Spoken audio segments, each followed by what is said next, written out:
Hi friends, welcome back to our channel. Friends, Telangana రాష్ట్రంలో నిరుద్యోగులంట notifications ఇవ్వకండి, ఇన్ని నోటిఫికేషన్స్ ఇస్తే మేము ఆగమాగం అయిపోతున్నాము, ఇన్ని నోటిఫికేషన్స్ మీరు ఇస్తుంటే మేము ఏ నోటిఫికేషన్ చదవాలో తెలియక ఆగమాగం అయిపోతున్నాము, నోటిఫికేషన్స్ ఆపండి అని చెప్పేసి అంట తెలంగాణ నిరుద్యోగులు మరి రేవంత్ రెడ్డి అన్నకు మన బట్టి అన్నకు చెప్పుకున్నారంట. మరి రేవంత్ రెడ్డి అన్నకు బట్టి అన్నకు వాళ్ళ కలల పోయి చెప్పిర్రా, లేకపోతే వాళ్ళు అట్లా కలగన్నరా అనేది నాకు అర్థం అవ్వట్లేదు. ప్రపంచం మొత్తంలో నాట నోటిఫికేషన్స్ ఇవ్వండి, ప్రభుత్వ నోటిఫికేషన్స్ ఇవ్వండి, ఉద్యోగాల నోటిఫికేషన్ ఇవ్వండి అని చెప్పేసి రోడ్డెక్కి లొల్లి పెట్టే సందర్భాలు చూసినారంట. కానీ ఒక ప్రభుత్వం నోటిఫికేషన్స్ ఇస్తుంటే, అంటే అది తెలంగాణ ప్రభుత్వం నోటిఫికేషన్, అది రేవంత్ రెడ్డి అన్న టైంలో, అదే రేవంత్ రెడ్డి అన్న ప్రజాప్రభుత్వ పాలన కాలంలో ప్రభుత్వ నోటిఫికేషన్స్ ఇస్తుంటే, అయ్యో మాకు నోటిఫికేషన్స్ ఇయ్యకు, బంద్ చేయి, మేము ఏ నోటిఫికేషన్స్ ఇస్తుంటే దేనికి చదవాలో మాకు అర్థం అవ్వట్లేదు అని చెప్పేసి మన నిరుద్యోగ సోదరులాట మరి రేవంత్ రెడ్డి అన్న కలలోకి పోయి చెప్పినారంట.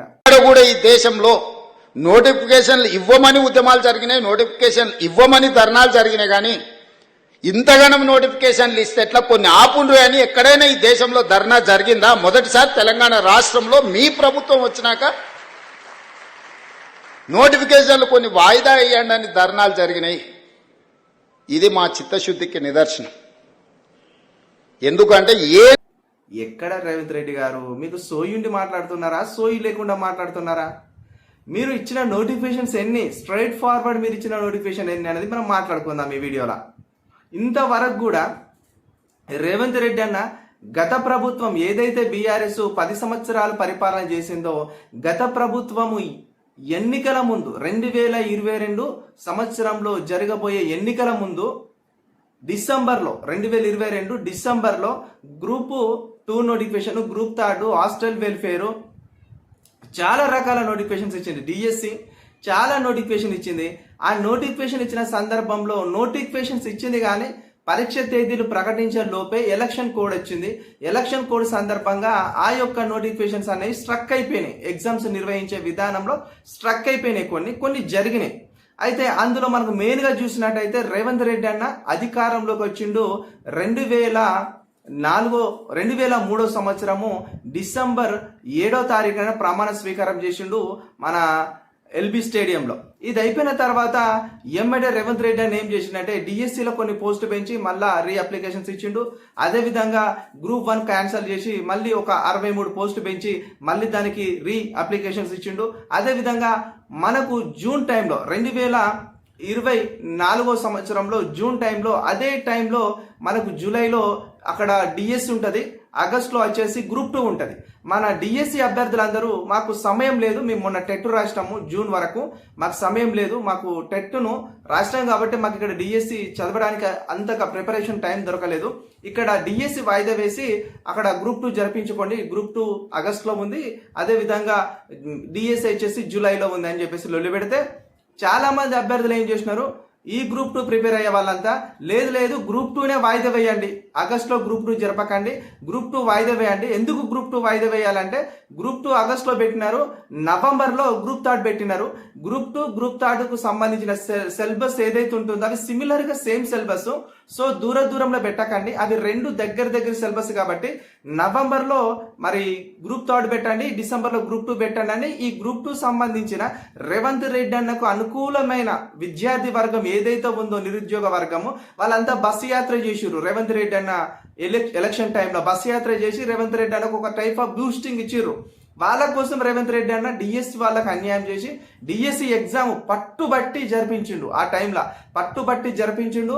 డిఎస్సి వాళ్ళు అందరూ పాపం దిల్సుఖ్ నగర్లో అక్కడ ఇక్కడ రోడ్లకి ధర్నాలు చేసి రేమని మాకు నోటిఫికేషన్స్ ఇచ్చినారు, సంతోషమే, కానీ మా ఎగ్జామ్ పోస్ట్ పోన్ చేయండి, ఎగ్జామ్స్ నిర్వహించే తేదీలను మార్చండి అని ఒక్కొక్క ఎగ్జామ్ దగ్గరలో ఉంది, వాటి తేదీలు మార్చి మాకు కాస్త ప్రిపరేషన్ టైం ఇచ్చి ఎగ్జామ్ నిర్వహించండి అని రోడ్డెక్కి ధర్నాలు చేసినారు. కానీ నువ్వు నోటిఫికేషన్ ఇయ్యకు బాబు, మాకు మీరు నోటిఫికేషన్ వేల కొద్ది సంఖ్యల కొద్ది, గ్రూప్ 2 వచ్చేసి 3000 కొద్ది, గ్రూప్ 3 వచ్చేసి 4000 పోస్టులు, గ్రూప్ 1 వచ్చేసి 2000 పోస్టులు, ఈ విధంగా నువ్వు నోటిఫికేషన్ వేల కొద్ది ఇస్తే మేము చదవలేక ఆగమాగం అవుతున్నామని ఎవ్వరూ రోడ్డు ఎక్కలేదు. నిరుద్యోగులను అవమానపరచకండి.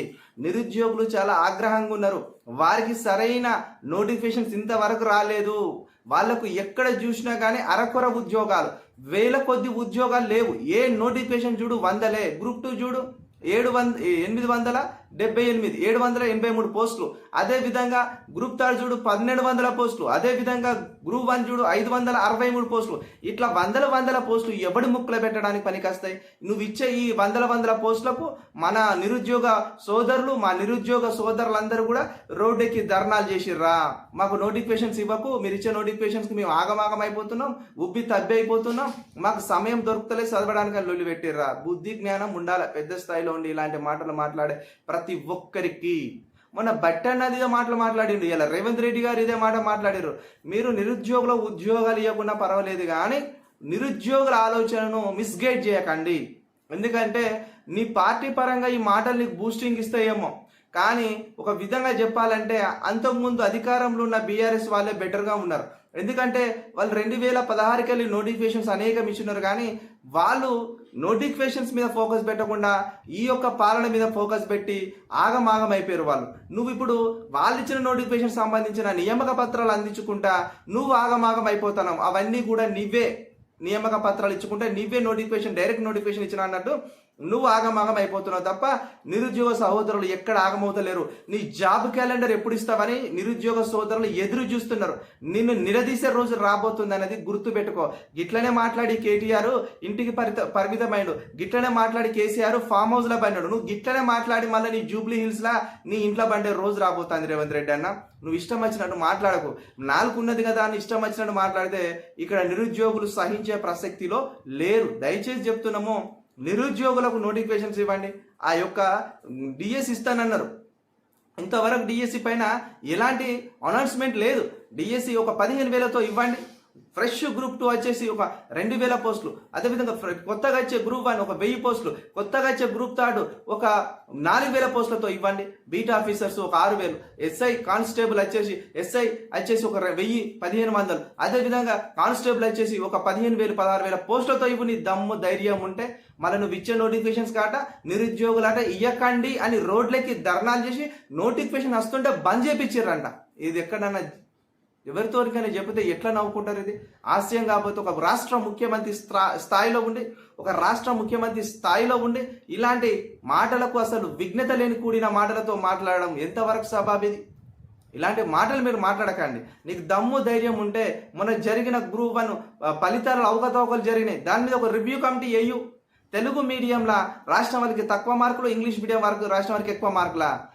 అసలు మనకు ప్రాథమిక మాధ్యమంలో ప్రాథమిక స్కూళ్ళల్లో తెలుగును ప్రోత్సహించండి, తెలుగు భాష అంతరించిపోతుంది, తెలుగును బ్రతికించుకోవాలని ఉద్యమాలు చేపడతారు. తెలుగు భాష సంస్కృతిని కాపాడుకోవాలి, తెలుగును రక్షించుకోవాలి, మన సంస్కృతి మనం కాపాడుకోవాలని ఈ రాజకీయ నాయకులు స్పీచ్లు దంచి కొడతారు. ఇక్కడ ప్రాథమిక స్కూళ్ళలో అఆలు ఈలు నేర్చుకోమని చెప్తారు. నేర్చుకున్న తర్వాత పోటీ పరీక్షల్లో తెలుగు మీడియంలో గ్రూప్ 1 రాస్తే మట్టుకైతే మార్కులు తగ్గించి ఉన్నతమైన జాబ్కు దూరం చేసే ప్రయత్నం చేస్తారు. ఇక్కడ మనకు ఆంధ్రప్రదేశ్ ఒక మంచి నిర్ణయం తీసుకుంది ఏపీపీఎస్సీ. రానున్న రోజులనాట అక్కడ వాళ్ళకాట ఇంగ్లీష్ మీడియంలో రాసిన వాళ్ళకంటే తెలుగు మీడియంలో రాసిన వాళ్ళకి ఒక గ్రేస్ మార్కులు నిర్ణయించబోతుందట. ఆ గ్రేస్ మార్కులు ఇక్కడ టీజీపీఎస్సీ కూడా నిర్ణయించాలి. ఎందుకంటే తెలుగును కాపాడుకోవాలి. ఇంకొక 15 సంవత్సరాలు మనం ఫ్యూచర్ జనరేషన్ ముందడుగు పోయిందంటే తెలుగు అక్షరాలు రాయడం రాని వాళ్ళు ఈ యొక్క తెలంగాణ సమాజంలో దగ్గర ఒక 50-60 లక్షలకు పెరిగిపోతారు. ఇది రాసి పెట్టుకోండి, 100% చెప్తున్నా. తెలుగు ఒక చిన్న 4-5 పదాలు రాయడానికి కూడా ఈ రోజుల్లో ఏ పిల్లలు లేరు. అంత ఇంగ్లీష్ మీడియం మాధ్యమాలు, ఇంగ్లీష్ మీడియంలో చదవడాలు, తెలుగు మాతృభాష అమ్మ భాషను నెగ్లెక్ట్ చేస్తున్నారు, నిర్లక్ష్యం చేస్తున్నారు. ఇక్కడ పోటీ పరీక్షల్లో ఇక్కడ గ్రూప్ 1లో మనకు చూసినట్టయితే తెలుగులో రాసిన వాళ్ళకి అన్యాయం చేసినారు. వాళ్ళకు మార్కులు తగ్గించి వాళ్ళకు ఉన్నతమైన జాబులు రాకుండా ఈ రోజున భాషా మాధ్యమం అనేది పనిచేసింది అనేది మీ అందరికీ తెలుస్తూ ఉండింది. ఇక్కడ మనకు ఆర్ఆర్బీలో చూడండి తెలుగు పెట్టిర్రు. మనకు స్టాఫ్ సెలెక్షన్లో కూడా ఇప్పుడు రానున్న రోజులలో తెలుగు మీడియంలో కూడా ఎగ్జామ్స్ నిర్వహిస్తారంట. ఏంది ఇదంతా కథ? అందుకని నేను మళ్ళీ చెప్తున్నా, రేవంత్ రెడ్డి గారు మీరు పిచ్చి పిచ్చి స్పీచ్లు ఇవ్వకండి. నిరుద్యోగులను, వాళ్ళ మనసులను, వాళ్ళ మానసిక స్థితి పైన ఆందోళన పడే విషయాలు మాట్లాడకండి. నిరుద్యోగులు ఎక్కడ కూడా నోటిఫికేషన్స్ మాకు అద్దు అని రోడ్లెక్కి ధర్నాలు చేయలే. వచ్చిన నోటిఫికేషన్స్లోని ఎగ్జామ్ పరీక్షల తేదీలు ప్రకటించినప్పుడు ఆ తేదీలు ఒక నెల గ్యాప్లో దగ్గర ఉన్నప్పుడు పరీక్ష తేదీలు మాకు కొద్దిగా పరీక్ష తేదీలు జరపండి. మాకు ఈ జరుగుతున్న పరీక్షకు ఇంకో పరీక్షకు దగ్గరగా ఉంది సమయము, దానివల్ల మాకు సమయం సరిపోతలే, ప్రిపరేషన్ టైము కొద్దిగా ఈ పరీక్షను వాయిదా వేసి ఇంకొక పరీక్షకు సమయం ఇవ్వండి అని చెప్పేసి ఇట్లలో పెట్టినారు తప్ప నోటిఫికేషన్స్కిను ఎగ్జామ్ పోస్ట్ పోన్ చేయడానికి ఈ రెండు పదాలకు అర్థం తెలియని ముఖ్యమంత్రి మన రేవంత్ రెడ్డి అన్న గారు, అర్థం తెలియని మంత్రి బట్టి విక్రమార్క గారు, వీళ్ళిద్దరికీ కూడా ఇంకా కొద్దిగా ఈ నిరుద్యోగుల పరిస్థితుల పైన, పోటీ పరీక్షల పైన అంత నాలెడ్జ్ లేదని నాకు అనిపిస్తుంది.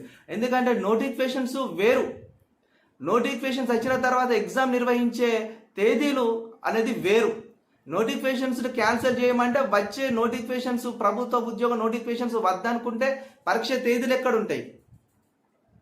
వీళ్ళు జరిగే పరీక్ష తేదీలో మార్చమంటే నోటిఫికేషన్లోనే క్యాన్సిల్ చేయమని లొల్లి చేసిర్రు నిరుద్యోగులు అని చెప్పేసి అనుకుంటున్నాడు. ఇక్కడ గ్రూప్ 2 రాసిన ఎగ్జామ్స్ రాసిరు కదా, వీళ్ళందరూ కూడా ఆగస్టులో హైదరాబాద్లో మన టీజీపీఎస్ని ముట్టడించినారు.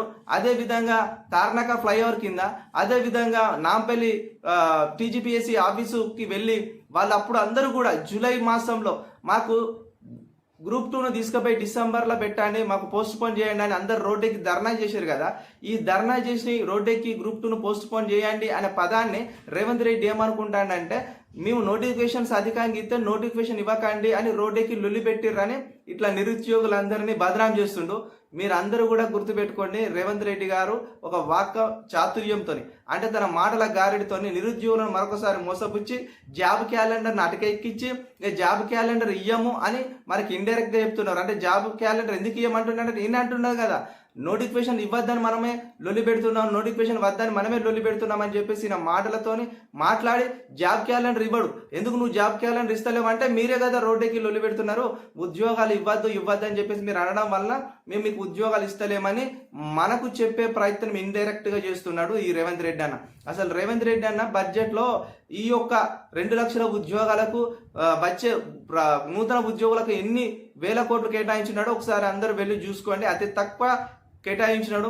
అసలు నాకు తెలిసి అయితే ఈ 2025 సంవత్సరం కూడా జాబ్ క్యాలెండర్ ఇంప్లిమెంటేషన్ అవుతుందా కాదా అనేది నాకైతే డౌటే. ఒకవేళ మీకు నమ్మకం ఉంటే కామెంట్ బాక్స్ లో కామెంట్ చేయండి. ఓకే, వీడియో నచ్చినట్లయితే లైక్ చేయండి, కామెంట్ చేయండి, సబ్స్క్రైబ్ చేయడం మాత్రం మర్చిపోండి. సైనింగ్ ఆఫ్ మీ చిలుక ప్రజలు. Thank you.